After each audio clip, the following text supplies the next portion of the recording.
နော်နှစ်ပေါင်းများစွာစားတော့နေတိုင်းမှားခဲ့တဲ့ခါကျယောဂဆက်လိုက်တဲ့ခါကျတော့တစ်က hypothyroid ဟော်မုန်းအရန်နေသွားတယ်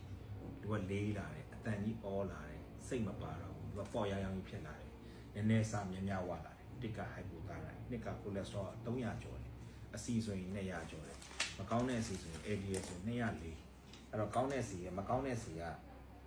100အောက်ပဲရှိရမှာ200ကျော်နေ LDL လို့ခေါ်တယ်သူက low density lipoprotein အဲ့ကောင်က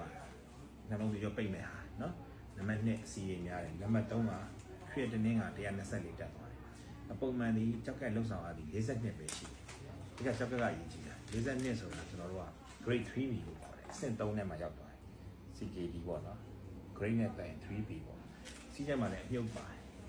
စီးထဲမှာလည်းမြုပ်ပါတယ်အဲကြောင့်မို့နံပါတ်4နံပါတ်4ကကျတော့ uric acid လည်းများတယ် uric acid ကလည်း900ကျော်တယ်နံပါတ်6နံပါတ်5ဗီတာမင် D နဲတယ်နဲမှာပဲဗီတာမင် D နဲတော့ခဏမျိုးနေမှမထီတာအဲ့ဗီတာမင် D နဲတော့နာလာရှိယောဂတွေဖြစ်တာပဲနံပါတ်6ကစီးကြိုစားစီးကြိုရှိမှမသိဘူးလား HbA1c က8ဖြစ်နေပြီစားရတယ်များနေတယ်ထမင်းတွေများနေတယ်ထမင်း3နဲ့စားရလားနဲ့စားနေတယ်နဲ့လည်းရှော့ရမယ်ပြီးရင်အသေးစီပုံတာ level 2အဲ့ဒါဆိုင်လိုက်တယ်နံပါတ်9နံပါတ်10ကတဲချီကြောက်တွေများနေတယ်အဲ့တော့အဲ့ဒါတော့ဖိုင်းမနာဘူးလား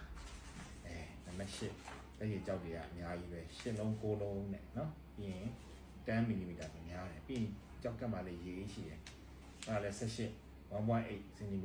မသိမကြီးပေါ့နော်နံပါတ်10နှလုံးကြီးတယ်လက်မှန်ကနံပါတ်17အဆုပ်ကတော့ပိုးဝင်တယ်โอเค